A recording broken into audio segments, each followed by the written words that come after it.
You know what they say about working security at a galactic maximum prison? Actually, nobody says anything about it because most people have enough sense not to take the job. But here I am, Commander Rex Holt, Chief of Security at Void Station Alpha, the place where the galaxy sends its worst nightmares to think about what they've done. 3 days ago, something started glowing in sub-level Omega. That's prison speak for the basement where we keep things that shouldn't exist. As Chief of Security, investigating weird glowing things falls squarely into my job description, right between "don't let the inmates escape" and "try not to die horribly." The maintenance shaft down to Omega hadn't been opened in 50 years. The dust was so thick I could have written my resignation letter in it. Trust me, I was tempted. But there it was, in a cell that wasn't supposed to exist, according to our blueprints. A set of shackles floating 3 feet off the ground, pulsing with this ominous blue light that screamed, "Bad life choices ahead." "Chief Caney," I called over my comm. "I need you down in sub-level Omega. Bring coffee, the strong stuff." Zara Caney arrived 15 minutes later with what could charitably be called coffee, and more accurately be described as caffeinated sludge. She took one look at the floating restraints, and her eyes lit up like a kid on Christmas morning.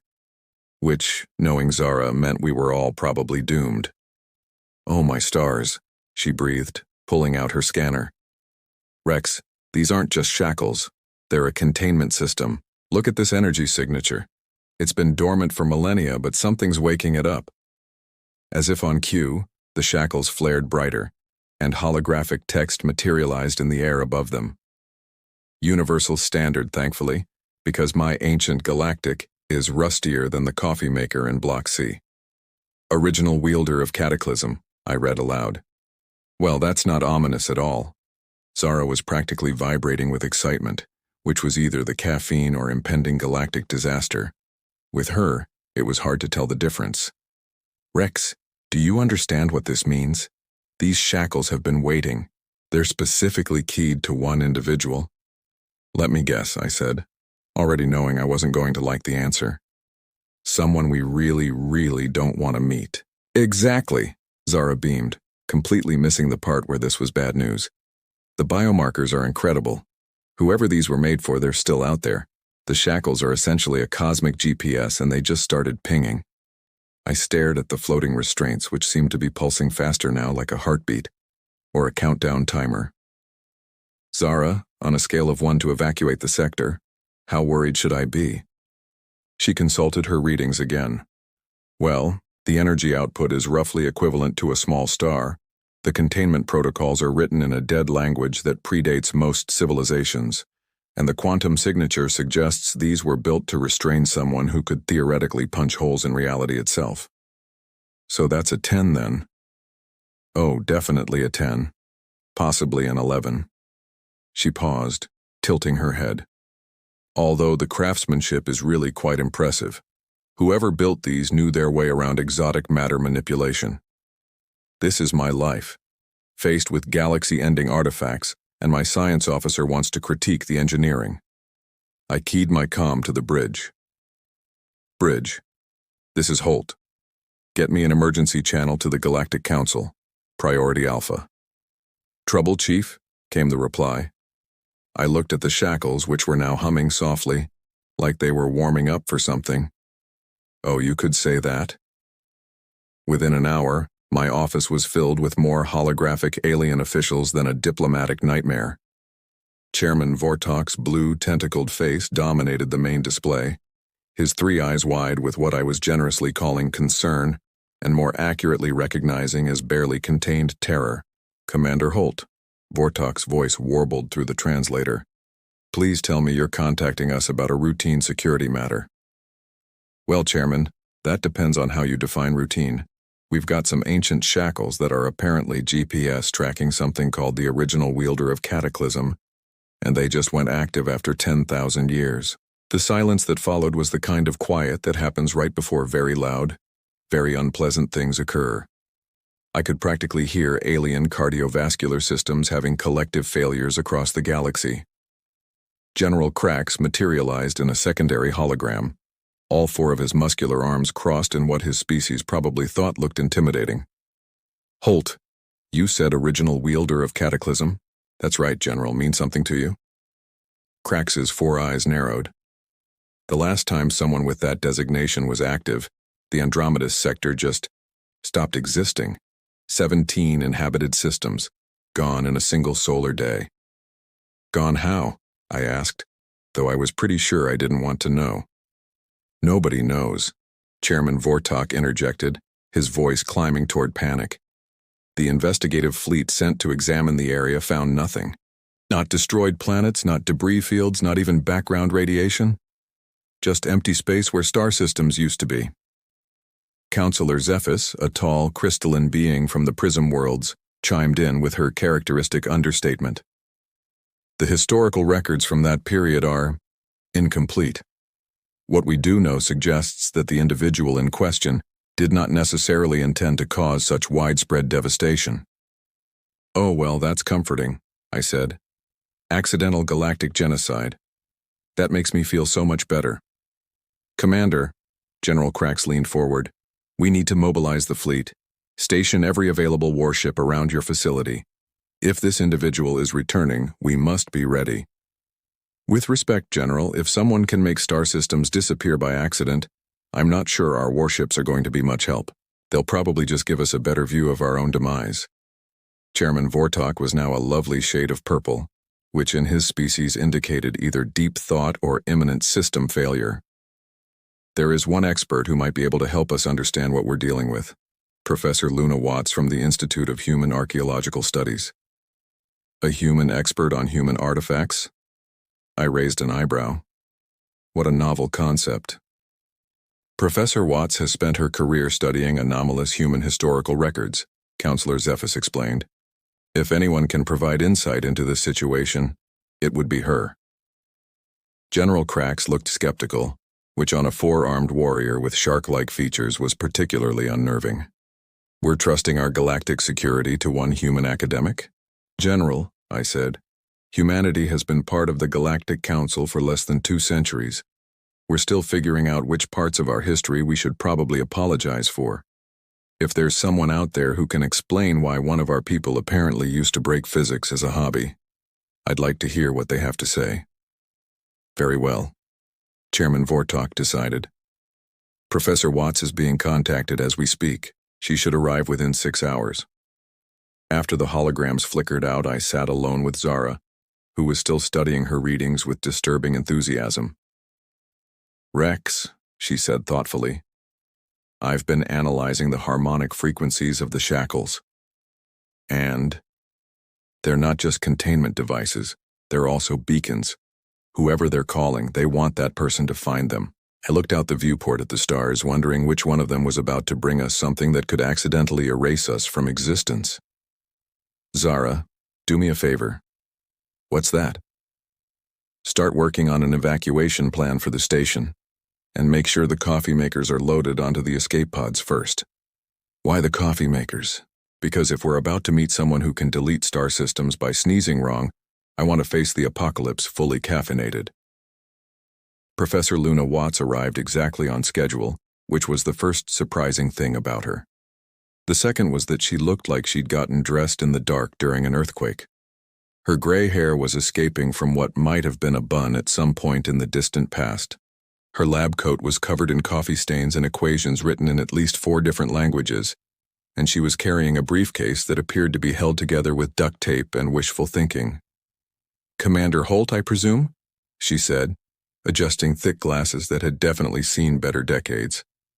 Delightful station you have here. Very ominous. I do so enjoy ominous. Professor Watts, thank you for coming so quickly.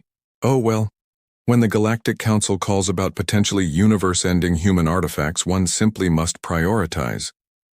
She looked around my office with the enthusiasm of a tourist. Now, where are these fascinating shackles I've heard so much about? I led her down to sub-level Omega, where the containment devices were now glowing bright enough to read by, and humming what sounded suspiciously like a lullaby. Luna immediately pulled out a scanner that looked like it had been built from spare parts and started taking readings. Oh my, she murmured. Oh my, oh my, oh my. This is absolutely extraordinary. Extraordinary good or extraordinary bad? Well, that remains to be seen, doesn't it? She circled the floating shackles like they were a museum exhibit. But the engineering is simply magnificent. Do you see these quantum locks? The biorhythmic scanners? These weren't just built to contain someone, Commander.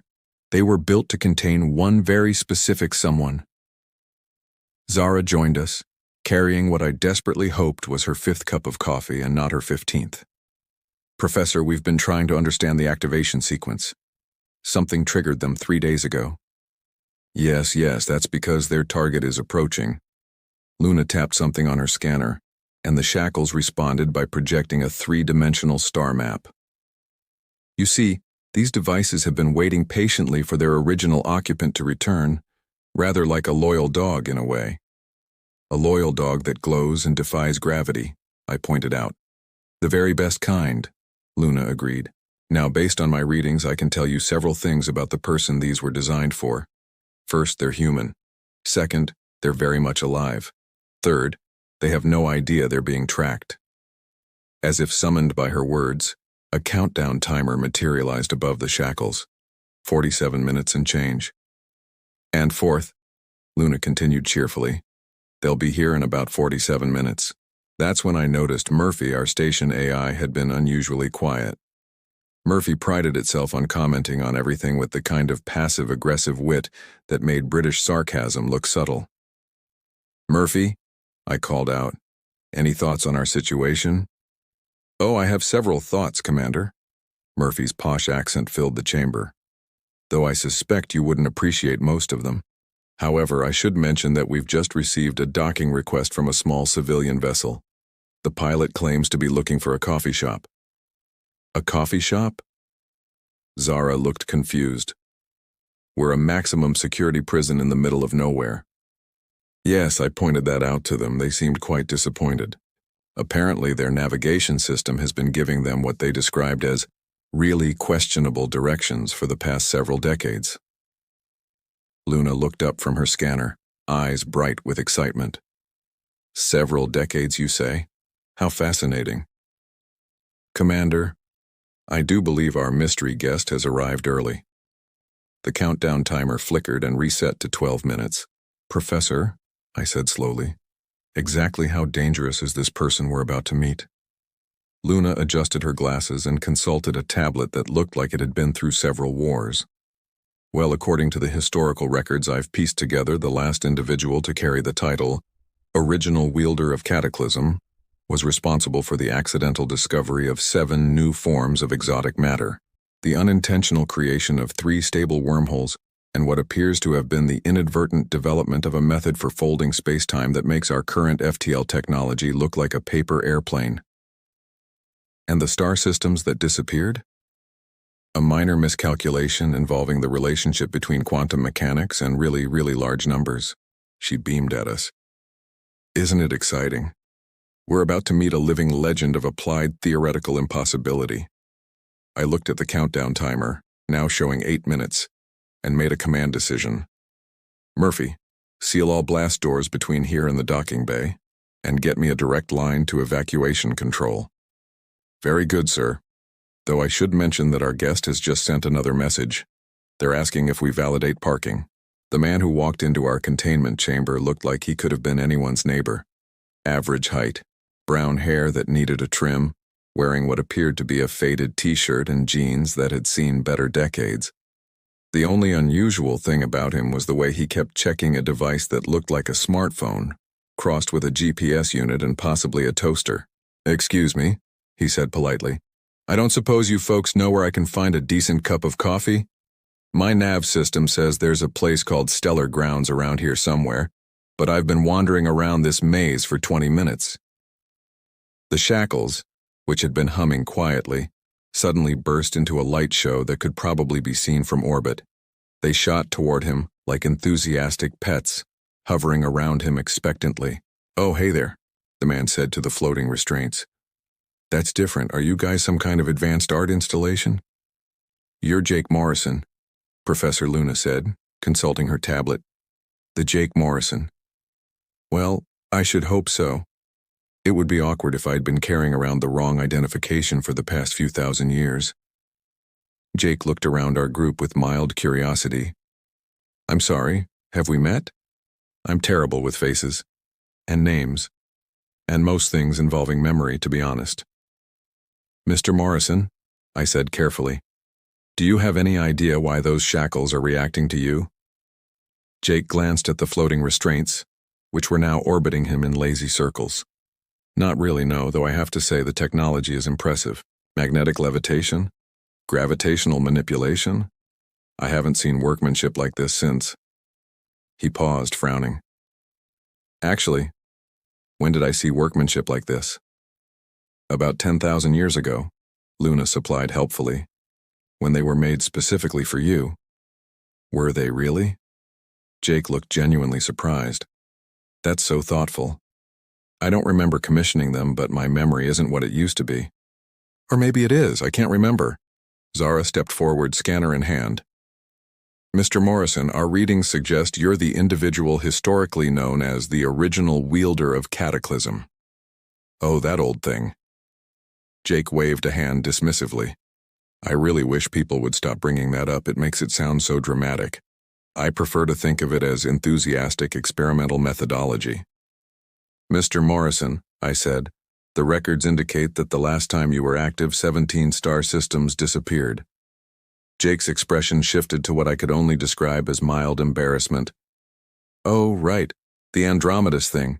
Yeah, that was my fault. Sort of. I was trying to figure out why my coffee kept getting cold so fast, and there was this whole thing with quantum thermodynamics, and he gestured vaguely. Long story short, I proved that the universe has a sense of humor, but it's not a very nice one. You destroyed 17 star systems because your coffee was getting cold? Technically, I didn't destroy them. I just misplaced them. Different thing entirely. Jake scratched his head. They're probably fine. Just existing in a slightly different dimensional framework.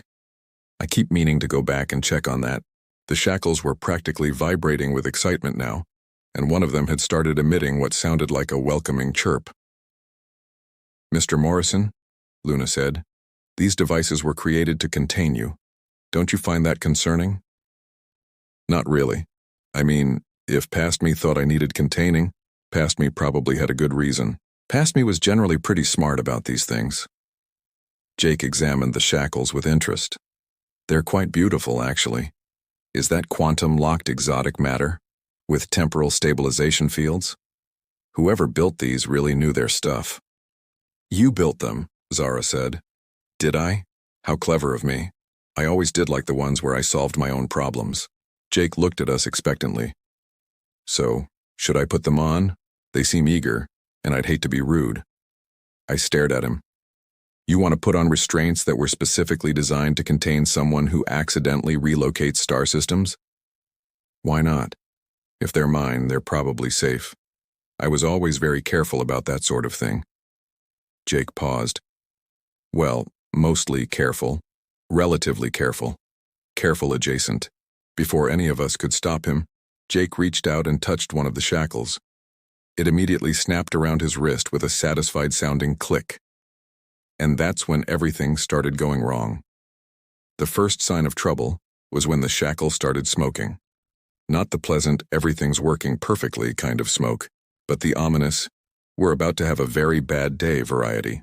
That's odd, Jake said, examining his newly decorated wrist. They seem a bit confused.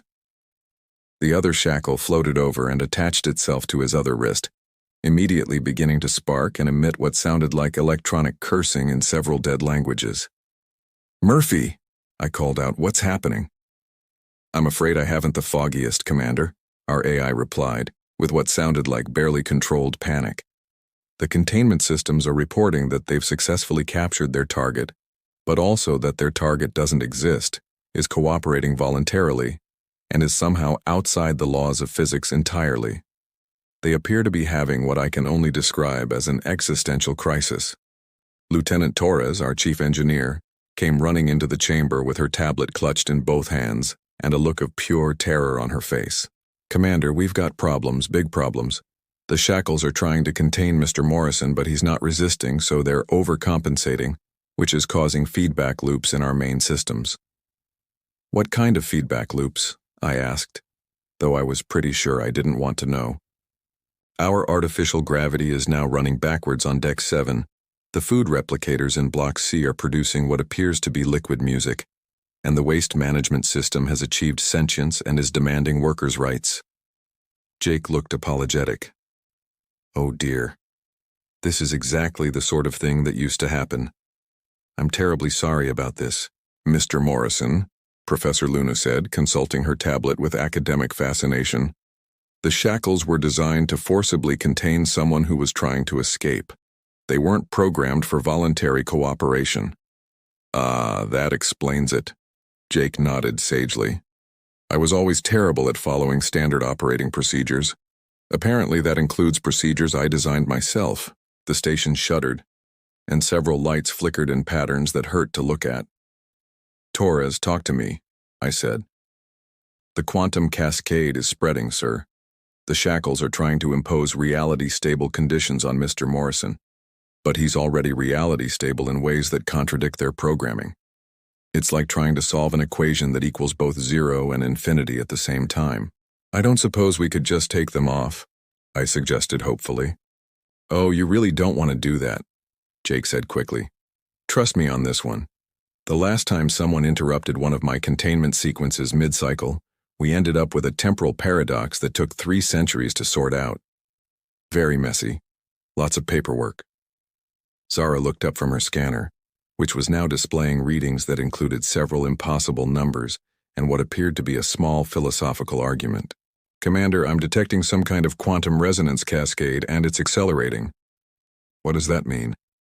It means, Jake said cheerfully, that I'm accidentally breaking the laws of physics again. The good news is, it's not intentional this time.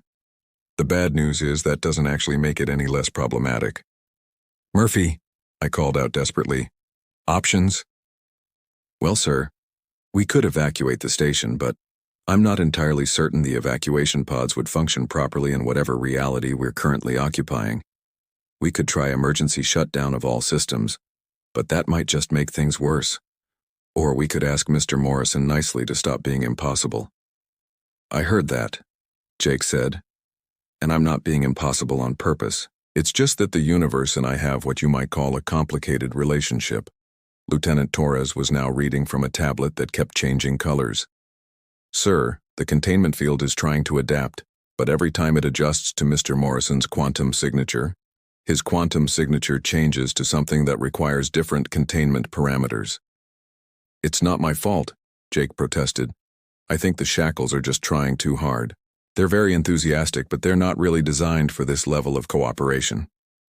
The station shuddered again, and I could swear I heard what sounded like reality clearing its throat in annoyance. Mr. Morrison, I said slowly, please tell me you have some idea how to fix this.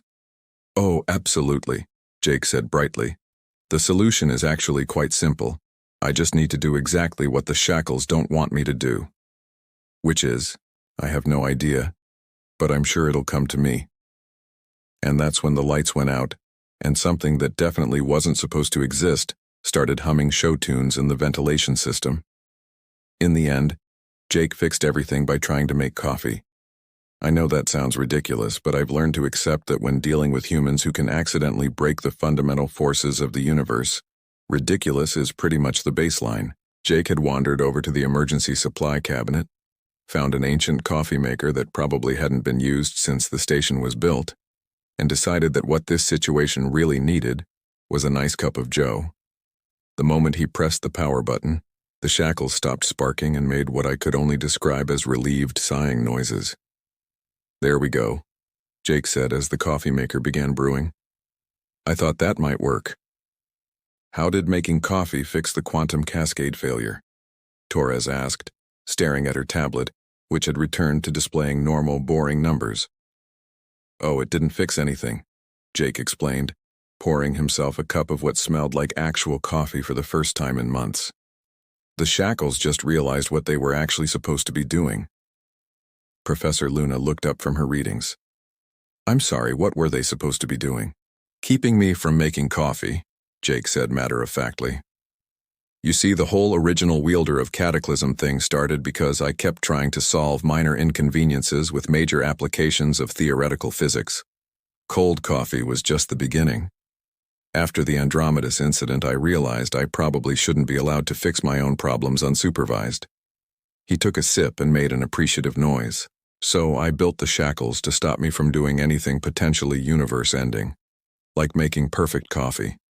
Because once you can manipulate matter at the quantum level to achieve ideal beverage temperature, it's a very short step to accidentally creating pocket dimensions or reorganizing local space-time. So the Shackles are actually designed to prevent you from solving problems? I asked. Exactly. They're not restraints, they're, safeguards. They monitor my activities and intervene whenever I start thinking too hard about fixing something. Jake gestured with his coffee cup, looking remarkably pleased with himself. The problem was they were programmed for resistant me, not cooperative me. So when I willingly put them on, they got confused and tried to contain me instead of just managing me. Zara looked fascinated. So by making coffee, you triggered their actual programming? Right. Now they know I'm the kind of person who would accidentally destroy star systems while trying to keep his morning beverage warm, so they're functioning properly. Jake held up his wrists where the Shackles now glowed with a soft, steady light. See? No more sparks, no more reality distortion, just gentle oversight to make sure I don't get any bright ideas about improving the universe. Murphy, I called out. Station status? All systems normal, Commander. Though I must say, the waste management system is rather disappointed about losing its newfound consciousness. It had apparently developed some very strong opinions about working conditions. Mr. Morrison, I said, I have to ask, are there others like you out there? Jake nodded cheerfully. Oh, dozens, maybe hundreds. Humans have this terrible habit of trying to fix things that aren't broken and breaking things that were working fine. Most of us figured out we needed supervision eventually. I felt a headache coming on. And you all just wander around the galaxy accidentally causing problems? Well, not anymore. Most of us have containment protocols now. Jenny has a bracelet that stops her from improving transportation systems after she accidentally invented teleportation while trying to fix a broken hoverbike. Marcus has a collar that prevents him from thinking too hard about communication technology after he developed telepathy while trying to get better cell phone reception. This is why humans are so weird, Torres muttered. We prefer creatively problem-solving, Jake said. Though I admit the results can be a bit unpredictable. Professor Luna was scribbling notes furiously. Mr. Morrison, would you be willing to participate in a comprehensive study of human anomalous capabilities for science? As long as it doesn't involve me solving any problems, sure. Jake finished his coffee and looked around our group. You know, this has been fun, but I should probably get going. I was actually looking for that coffee shop because they're supposed to have really good pastries, and I haven't had a decent donut in about 6 centuries. The Shackles will let you leave? I asked. Oh sure, they're not a prison, they're just a reminder to think before I act. Or, more accurately, a system that thinks for me so I don't have to. Jake headed toward the exit, then paused. By the way, you might want to add a new protocol to your databases. Something like, when dealing with humans, assume they don't know what they're doing, but somehow it'll probably work out anyway. After he left, the 5 of us stood in the containment chamber, processing what had just happened. Well, I said finally, that could have gone worse. How? Torres asked. He could have tried to fix our coffee maker. We all looked at the machine, which was still brewing away happily, producing coffee that actually smelled good for the first time since I'd been stationed here. You know what? I said, pouring myself a cup. Maybe a little accidental improvement isn't always a bad thing. The coffee was, I had to admit, pretty decent. Jake Morrison might accidentally break the laws of physics on a regular basis, but the man clearly knew his way around a good cup of coffee. And really, when you're running a maximum security prison in the middle of nowhere, sometimes that's all you can ask for.